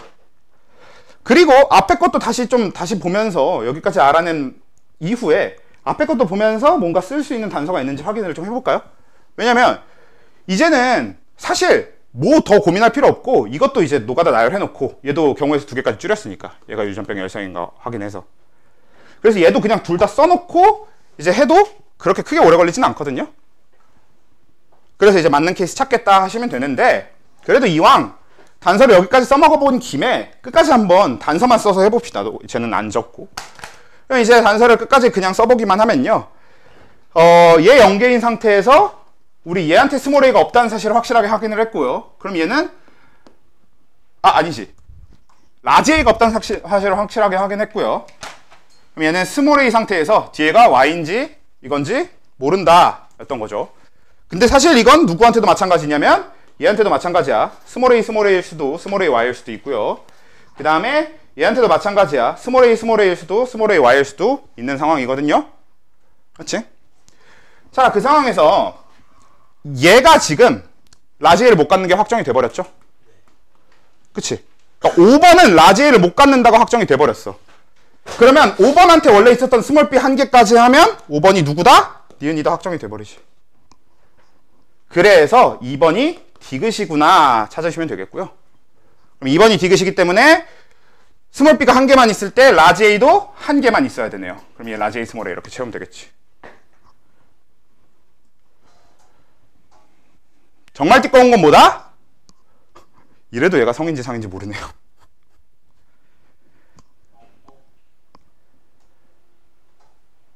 진짜 맙소사네. 쌍놈의 새끼들. X면 쟤랑 연관이 되겠다고. 근데 이거 뭐지? 풀다가 가가 무조건 3일 수밖에 없는 게 있었던 것 같아요. 기억을 너무 확신 있는 동그라미 쳐주잖아요. 제일 작은 거. 일단 여기까지 해서 단서는 얘가 상인 걸 제거할 수는 없을 거고 네가 얘기한 게 맞아요. 얘가 X형 색채인지 아닌지 확인하는 방법은 쟤랑 연관일 수 있는지 아닌지 확인하는 방법이 될 텐데 근데 그게 좀 눈에 잘 보여요. 근데 이거는 그 생각을 할 수 있냐 없느냐의 문제야. 잠깐 일단 순서대로 해보면 얘가 XM 색채 유전일 거면 얘랑 연관이어야 되지. 이걸 떠올릴 수 있을 때 이걸 우선적으로 떠올릴 수 있을 때만 쓸 수 있는 단서인데 얘가 받은 엄마한테서 받은 XM 색채가 얘가 받은 엄마한테 받은 XM 색채가 다릅니다. 그러니까 저기서 받게 되는 것도 엄마는 하나가 라지 A고 하나는 스몰 A이기 때문에 이게 성염 색채일 거면 여기서도 한 명은 라지 A 한 명 스몰 A를 받아야 돼. 그래서 안 돼. 그래서 상이야. 를 찾을 수 있거든? 근데 이건 어디까지나 얘가 XM 색채일 경우 얘가 연관이다라는 걸 먼저 떠올릴 수 있어야 되는 건데 사실 이건 떠올릴 수 있어야 되는 영역이긴 합니다. XM 색채는 무조건 그치? 그러니까 얘를 지금 케이스를 나눌 때 X염 색채랑 상염 색채 둘을 케이스를 나눠 본다면 X염 색채로 케이스를 두는 순간 뭐다? 쟤랑 연관을 따져봐야 된다고. 근데 상이다라고 놨을 때 케이스를 두면 연관이 아니라 독립으로 하면 되고. 일단은 명백한 단서 사용 방식은 이렇게 되거든? 근데 대신에 한 가지. 제가 처음에 말씀드렸던 대로 어차피 다 아무런 단서가 없다면 얘가 상이면 쟤는 X일 수밖에 없는 게, 만약에 얘가 그대로 얘 상 아니죠? 얘 X지. 미안. 다시. 얘가 X일 때는 얘가 상일 수밖에 없는 게, 왜냐면 얘가 X고 상일 때가 되지? 지금 이거 되잖아, 상일 때로 해도. 그리고 X고 X일 때도 되잖아? 그럼 우린 그걸 판단할 근거가 사라집니다. 무슨 말이죠? 다시. 자, X랑 상을 판단하는 과정에는 연관 여부가 관여해, 안 해? 관여하지? 연관 여부란다. 미안합니다. 아니지. 그러니까 연관해서 우리가 가계도를 새로 그려야 될 필요가 있어, 없어? 없잖아. 연관 가계도를 새로 그릴 필요가 없지. 근데 X염 색채 유전과 X염 색채 유전은 연관 가계도를 새로 그려야 돼? 안 그려도 돼? 얘는 연관 가계도를 새로 그려야만 알 수 있는 거지. 그러니까 지금 우리가 가계도를 그려놓고 파악할 수 있는 거는 연관 없는 상태에서의 파악이지. 그러니까 연관 없는 상태에서 이 파악을 했을 때 둘 다 돼 보이잖아. 이거 둘 다 돼요, 지금. 이거 연관 생각 안 하고 분석하면 둘 다 되거든? 그럼 X가 안 된다는 뜻이야. 연관, 단서가 쓸 수 있는 게 연관 끌고 갔을 때, 연관 관계도 그려봤을 때 거기서 나올 거니까. 안 되는 단서가. 제가 말이 안 돼 버리는 거예요. 그치. 그러니까 이게 일종의 합리적인 의심, 즉 감각적인 직관이죠.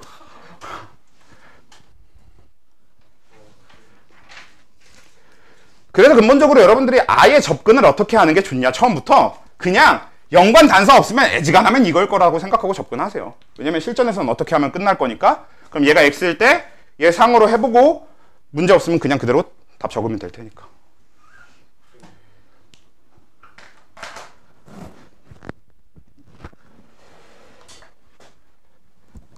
아이고. 오케이?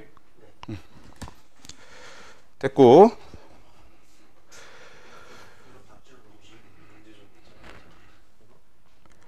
34번은 괜찮은 문제 맞아요. 이거 9월 모의고사 문제 맞고 잘 만든 문제 맞긴 합니다. 이렇게 나오면 이제 풀 때도 그러니까 어떻게든 하나는 잡고 들어가야 되잖아요. 최대한 경우를 줄인다고 해도. 그렇죠. 근데 이제 문제 풀 때 잘 찍으면 빨리 풀리는데 제가 만약에 수능날 시험장 가서 이걸 했는데 막혀버리면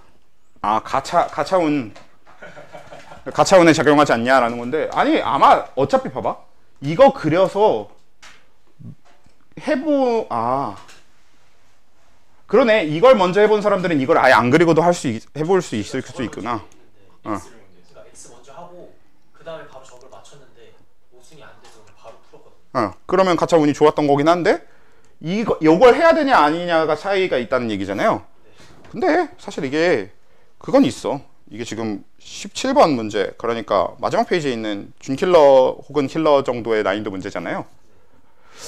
여기서는 이 정도밖에 안 되는 가차운 정도면 괜찮지. 사실 이거보다 훨씬 심한 가차운의 문제가 있다는 거 우리 알고 있잖아요. 네, 이 정도 가차운은 약간 쩔수의 영역입니다.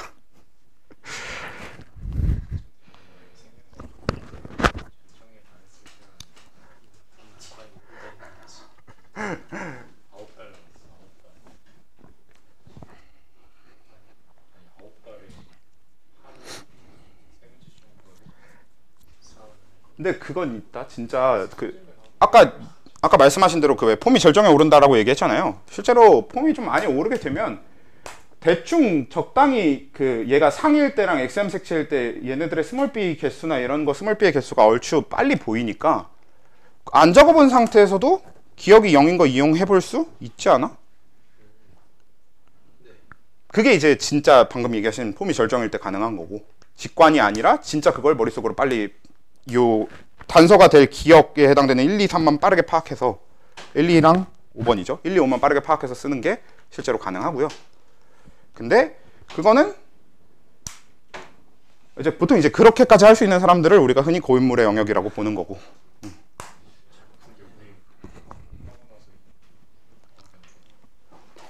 아니 잘못한 게 이게 X 만약에 진짜 X고 연관으로 줬을 수도 있잖아요. 연관이 가능하게. 말이 가능하게. 연관으로 아까 처음에 말씀드린 거잖아. 아까 얘기한 게 그거야. 만약에 얘가 X고 연관이 가능한 게 주잖아? 근데 지금 여태까지 우리가 그린 가계도상으로 얘 상도 되잖아? 그러면 X 연관인지 상인지를 판단할 단서가 없어져 버리지 아예. 아 그렇네요. 그래서 풀 수 없는 문제가 돼버립니다. 이제 그러면 얘가 풀 수 없는 문제가 되지 않으려면 상일 수밖에 없는 거야. 연관이 불가능할 수밖에. 어. 그래서 저거 X라 생각을 아예 안 하고 그냥 바로 상이겠지 하고 들어가가지고. 너무 멀리 직관 많이 몰라.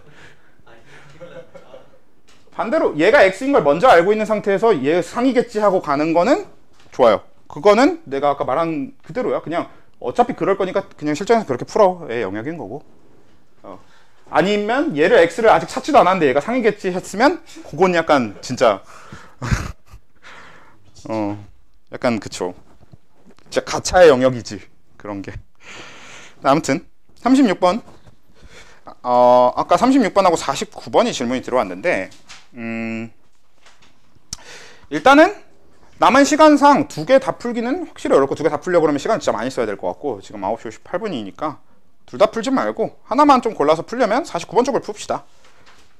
왜냐면 36번은 단서 사용 방식이 우리 방금 했던 문제랑 거의 완벽하게 정확할 겁니다. 완벽하게 비슷할 거예요. 어차피 둘 중에 하나 상, 둘 중에 하나 X일 확률이 높을 거고요. 연관에 대한 단서가 하나도 주어져 있지 않기 때문에. 그리고 기억과 니은의 디귿 상대랑을 더한 값의 형태로 더하는 형태로 접근을 하게 될 거니까 36번은 그 더할 때가 조금 더 복잡하다를 제외하고는 방금 한 거랑 풀이 그 방법 자체가 크게 다르진 않거든. 그래서 39번이요. 39번. 네. 39번을 먼저 좀 합시다. 그래서 217쪽에 39번 보시면 기억은 서로 다른 4개의 상염색체에 있는 4쌍의 대립유전자 라지 A, 스몰 a, 라지 B, 스몰 b, 라지 D, 스몰 d, 라지 E, 스몰 e에 의해 결정된다. 기억의 표현형은 기억의 유전자형에서 대문자로 표시되는 대립유전자 수에 의해서만 결정된다. 뭐야? 그냥 다인자이다 하니까 읽을 필요도 없는 얘기였네요. 단, 맨 위에 있는 저건 중요하지. 독립인 다인자다. 이렇게 연결되는 거죠. 그냥 독립인 다인자다. 이렇게 되겠고. 근데 뭐 별거 없네요. 그래서 넘어가면 그냥 표 보란 얘기고.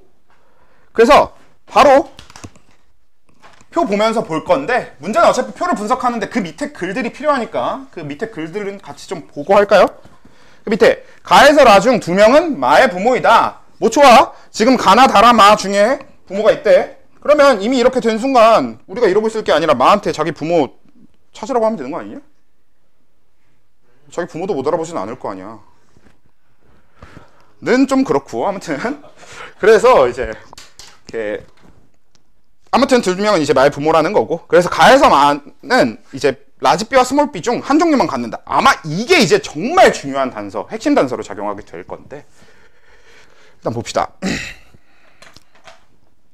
자, 가나 다라 마 중에 당연히 우선적으로 할 만한 거 제일 쉽게 따져볼 수 있는 건 대립유전자 중에 대문자 개수가 엄청 많거나 아니면 오히려 대문자가 엄청 적은 것들부터 따지는 게 좋겠죠. 그 중에 가장 따지기 좋은 게 다입니다. 다. 아 미안합니다. 라요. 왜? 라는 대문자가 7개가 되니까 그럼 뭐야? 어차피 지금 자릿수가 몇 개짜리예요? 그치? 8칸 중에 7개가 대문자여야 된다는 소리잖아. 그럼 반대로 그냥 한 칸만 소문자라고 생각하시면 되겠죠. 근데 심지어 밑에 뭐라고 되어 있어? 라는 스몰 e를 갖는다고 돼버렸단 말이야. 그러니까 라는 이미 나왔어. 라지 A, 라지 A, 라지 B, 라지 B, 라지 D, 라지 D, 라지 E, 스몰 E 이렇게 해야만 스몰 e를 가지면서 대문자 7개가 채워지죠. 그쵸. 조건을 잘 읽어야 되는 이유가 되겠지. 이런 게. 그래서 이렇게 해결이 되고요. 그 다음에 이제 뭐 마나 다른 거를 쓴다고 해보면 마부터 해도 되고 사실 다가 좀 더 저는 먼저 보이긴 했는데 뭐 그때그때 먼저 보이는 것부터 하면 되는데 일단 제가 다가 먼저 보였으니까 다 얘기를 좀 해볼까요? 다를 보시면 대문자가 3개만 있어야 되거든? 근데 여기서 우리 모두에 대해서 한 가지 좀 생각하고 있어야 되는 게 밑에 단서 중에 가에서 마는 라지 B와 스몰 B 중 한 종류만 갖는다는 단서가 있지. 그러면 이미 B에 대해서 동양접합이 확정되거든? 네? 아, 네네네. 그러면 다는 거기 봐봐. 다 옆에 동양접합이 이루는 대립유전자가 한 쌍만 있어야 된다 그랬지. 그럼 이게 B인 거잖아. 그럼 B 빼고 나머지 다 뭐라는 소리예요? 이형접합이어야 된다는 소리지. 오케이? 그러니까 얘는 한 개만 동양접합이어야 되는데 B가 동양접합이라고 아예 대놓고 문제 단서에 있어. 얘네들이 전부 다 B가 동양접합이라는 게 단서에 주어져 있단 말이야. 그럼 얘는 얘 빼고 나머지가 다 이형접합이니까 이렇게 채워놓고 시작하면 되고요. 아, 스몰 B. 그러면 얘가 대문자 개수가 3개여야 되니까 스몰 B로 끝나야 되겠지. 이제 이런 식으로 찾아가는 거야. 그 다음에 이제 또 볼 수 있는 거, 찾을 수 있는 거, 마도 일단 둘 다 가려져 있지 않고 오픈되어 있으니까 마도 한번 찾아볼까요? 마는 스몰 E를 갖는지 갖지 않는지는 안 나와 있구나. 나부터 합시다. 나가 더 단서가 뚜렷하네요. 일단 나는 스몰 E를 갖지 않고 무슨 뜻? 라지 E란 뜻. 그치? 그럼 얘 이미 이 자리 뭐야? 동양접합 확정. 그리고 얘는 B 자리도 동양접합 확정. 근데 나 뭐라고 되어 있어? 동양접합 두 쌍이라고 했지. 그럼 얘는 이 둘 제외하고 나머지는 이형접합이어야 되겠네. 그 상태에서 대문자 4개 맞춰봐. 그럼 이미 얘 4개니까 스몰 B 맞추면 되겠죠. 이렇게 해나가는 거지. 그 다음에 마는 가는 이제 가려져 있으니까 가부터 말고 마부터 합시다. 그래서 마는 이제 대립유전자로 표시되는 대문자 5개면서 동형 3개여야 되는데 일단 동형 하나는 여기 있겠죠 무조건. 얘는 아까 계속 얘는 동형 확정이었으니까 처음부터. 그리고 나머지가 또 동형이 3개여야 되는데 그러면 그치 동형이 누군지 정확하게는 알지 모른다고 쳐도 우리 한 가지 생각해 볼게. 동형이 3개란 소리는 반대로 이형이 하나란 얘기잖아. 그쵸? 그럼 이형 하나에서 오는 게 뭐야? 무조건 대문자 1개, 소문자 1개 확정되지. 그러면 이 동형 3개 쪽이 어떻게 될 거라는 걸 알 수 있냐면 이 동형 3개 중에 2쌍은 대문자 동형이고 1쌍은 소문자 동형이라는 걸 확인할 수 있겠네요. 일단 그래야 총 5개의 대문자를 우리가 뽑아낼 수 있겠지. 그쵸? 그러면 그 상태에서 근데 아직 우리는 누가 정확하게 동형이고 누가 정확하게 이형인지를 확인하기는 좀 어렵게 되어 있단 말이야. 그럼 이제 가에서 라 중 2명은 마의 부모라는 걸 이용해서 찾아야 되겠네요. 근데 어차피 확실한 건 가를 분석한 다음에 해야 되나? 가를 분석한 다음에 할까요? 그래, 가를 분석한 다음에 합시다. 가는 일단 거기 스몰 E를 갖지 않고 라고 했어요. 그럼 여기 라지 주죠? 그러면 얘는 동형 몇 개인지가 물음표기 때문에 못 쓰긴 하는데 이미 뭐야? 대문자 2개 끝났죠? 스몰 A, 스몰 B, 스몰 D, 스몰 D. 자, 여기까지 왔으면 여기서 보시면요. 이 자리가 무조건 동형이어야 되지. 그래서 라는 마의 부모일 수 없죠. 왜냐면 가나 다가 모두 스몰 B인 순간 라가 마의 부모 중 한 명이면 마는 라지 B 스몰 B가 돼버립니다. 그러니까 라 마의 부모로 탈락. 그러면 이제 나머지 중에 찾아야 되는데 방금 쓴 거랑 비슷하게 얘처럼 그런 걸 쓸 수 있나 확인을 해보면 딱히 없어요. 그치? 딱히 없으니까 이건 이제 일일이 확인을 해봐야 되겠고 근데 확실한 건 마에서 여기 지금 이 셋 중에 2명이 부모라고 치면 이 2명 중에 1명이 꼭 섞여 들어갈 테니까 라지 하나는 꼭 유전시켜 주겠죠. 뭐 이런 식으로 일일이 찾아가야 되나?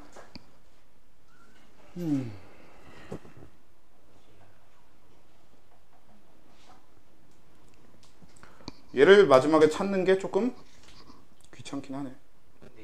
요거 스몰 B인 거 왜 안 씀? 스몰 B지. 쓰면 됐었는데 왜 안 썼을까요? 그러면 뭐야? 하나, 둘, 셋, 넷, 5 이렇게 하면 끝나나? 아니 근데 이쪽에 동형일 수도 있긴 있는 건가? 근데 그러면은 대립유전자가 안 되지 않나요?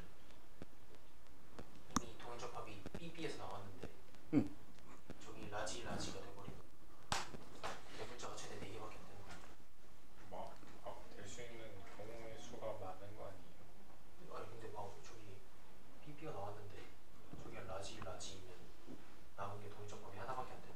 그치? 그러니까 소문자 동형접합 하나가 끝났지.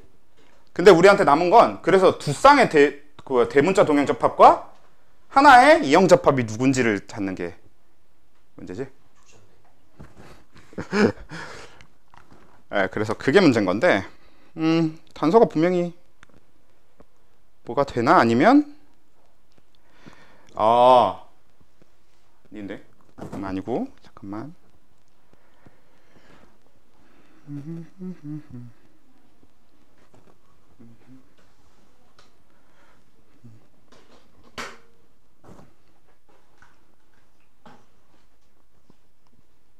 위에 거 봤을 때 대문자 동영접합이 나올 수 없는 게 있나요? 다 나올 수 있는 거. 가가 부모 중에 한 명일 때는 그래서 가 부모 탈락이지. 오. 왜냐면 지금 다시 좋아. 맞아. 생각을 못 했었는데 네가 질문하니까 갑자기 좋아요. 아주 좋은 그 힌트였어요. 자, 그러니까 보면은 한 쌍의 소문자 이미 이걸로 해결됐다는 우리가 확실히 알고 있는 거잖아. 그럼 이거 제거됐으면 이제 남은 게 무조건 두 쌍의 대문자와 한 쌍의 이형접합이어야 되는 거죠. 두 쌍의 대문자 동형접합과. 근데 가가 부모면 이미 얘가 스몰 a, 스몰 d를 여기 한 자리씩 채우게 돼버리면서 대문자 동형접합 두 칸을 찾을 수가 없게 돼요. 이 지금 남은 요 세 쌍 중에서 두 쌍이 대문자 동형접합이어야 되는데 그거 자체가 이미 탈락이지. 그래서 가는 부모가 아닙니다. 그래서 나다가 부모가 돼요.